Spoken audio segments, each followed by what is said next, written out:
Alrighty, everyone, welcome back to our upside down teachings of Jesus. We're looking at the Beatitudes in Matthew 5, and right now we're looking at Matthew 5, verse 10. For those of you who are watching, you're like, who the heck is that guy? My name's Matt. I'm one of the pastors at Big Valley Grace. I'm married to a beautiful wife. She's smoking. I have two kids. They're 2 years old and 1 year old. When you're married, there are times you have conversations that are often kind of dicey.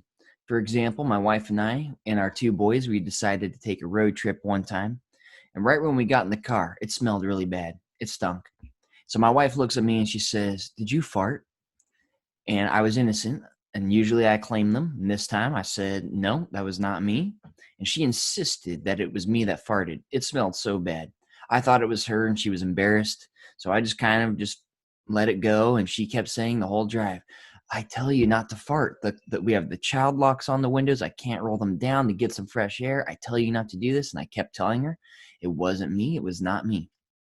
So she kind of was persecuting me on this drive. When we got to our destination, we took the kids out and she stops and she says, "Oh." I was like, "What'd you find?" She found a dirty diaper in the back seat of the car that's been sitting there for who knows how long. So that awful smell was not me. It was a dirty diaper. And she apologized. But that kind of leads me into this next verse of Matthew 5, verse 10, where it says this: "God blesses those who are persecuted for doing right, for the kingdom of heaven is theirs."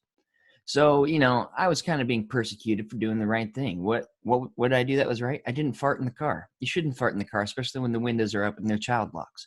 I did not do anything wrong, yet I was being accused of something. Now, is that really what's going to happen today? Are you going to face a world who's going to lock you in a car and fart and accuse you? No. But the world is stinky like a diaper, and they will persecute you for being a follower of Christ. Is Jesus's words relevant today? Absolutely. When you look at a global standpoint, absolutely, believers all around the globe are being persecuted, losing their lives, meeting in secret. They can die just for having a page of the Bible. So yes, there are those being persecuted, and maybe some of you right now who are watching have been persecuted for being a follower of Christ. Maybe you've lost friends. Maybe you've been made fun of, being called a Jesus freak. Maybe some of you out there are afraid to get made fun of or afraid to be persecuted for letting your friends know that you're a follower of Christ. I'm here to tell you that Jesus does tell us those who cling to their lives will lose it. Do not hold on to your life. I'll tell you there's something more precious than that, and we're all going to tie it in with this verse right here. Now, when we look at the Beatitudes, it talks about a person who's hungry for justice, who's humbled, who is merciful, whose hearts are pure. Now, when you follow all these things, do you think that the world is automatically going to like you and that you're going to be president? No. Jesus ends it with, "Blessed are those who are persecuted for doing right."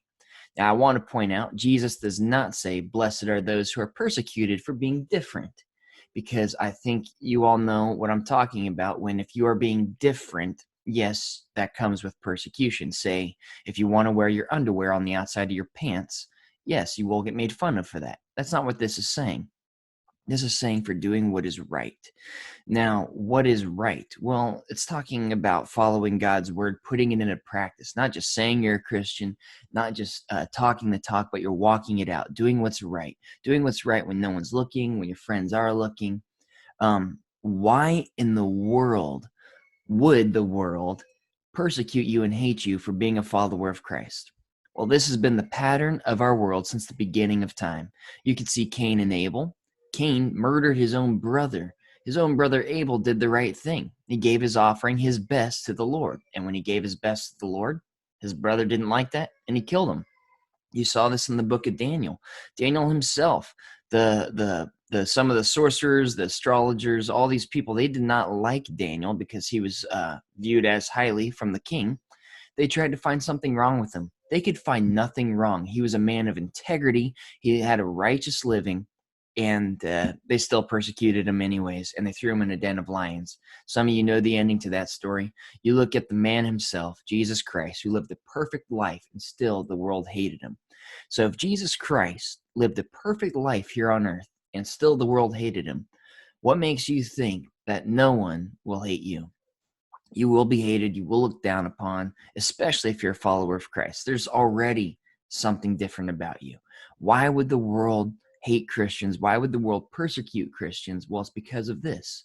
We are not of this world. We are not living for this world. So right away, we're in a different category. The world's not going to like you because you don't belong to them. I'm sure some of you today have been through a situation where there's a certain person that doesn't fit your friend category, so you don't want to hang out with them.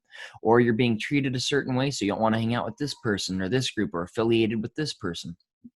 If we do not belong to the world, we do not want to abide by their customs, they will make fun of you and kick you out. And guess what? That's okay. Remember, don't cling to your life. There's something greater than that. Love Christ with all your heart. And when you give your life to the Lord, your life is no longer yours. It's God's. And our purpose here on earth is to give our life to the Lord and then tell others about him.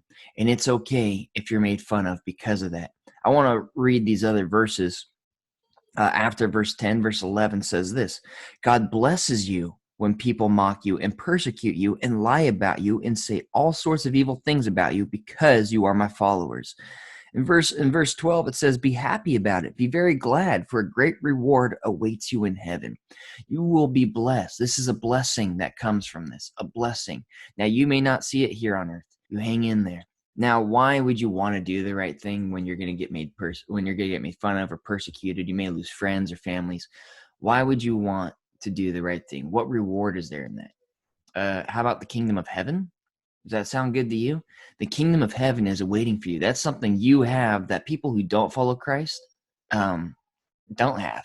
You have the kingdom of heaven waiting for you, and that is better than anything this world has to offer. No matter how great it may seem here on earth, no matter the things that the world tells us to be a part of or to fit in with, it doesn't even compare to the glory that's waiting for us. In fact, the Bible tells us all the trials we go through are nothing compared to what will be revealed to us in heaven.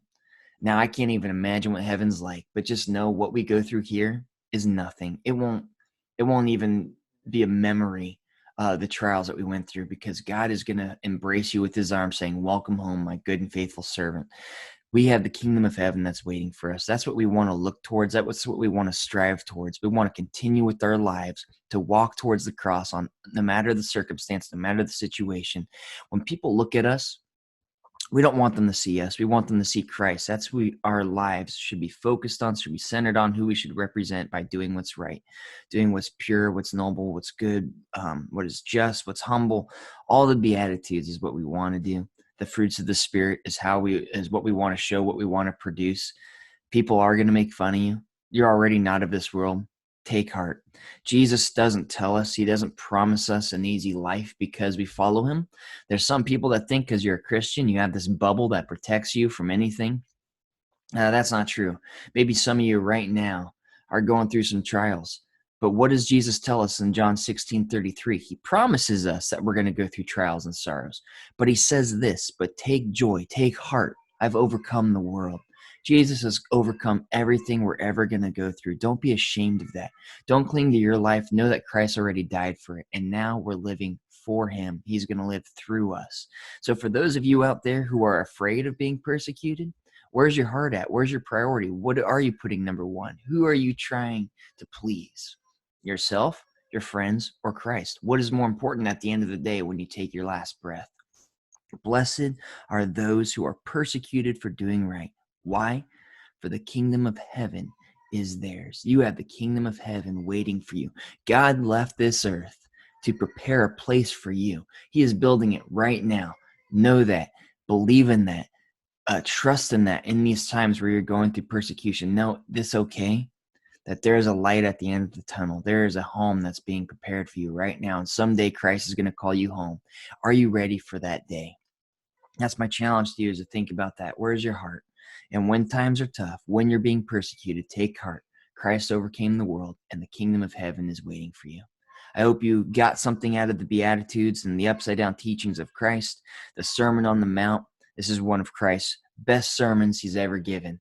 I hope you're all staying safe. I can't wait to see some of you students again. Take care. Have a great day. God bless.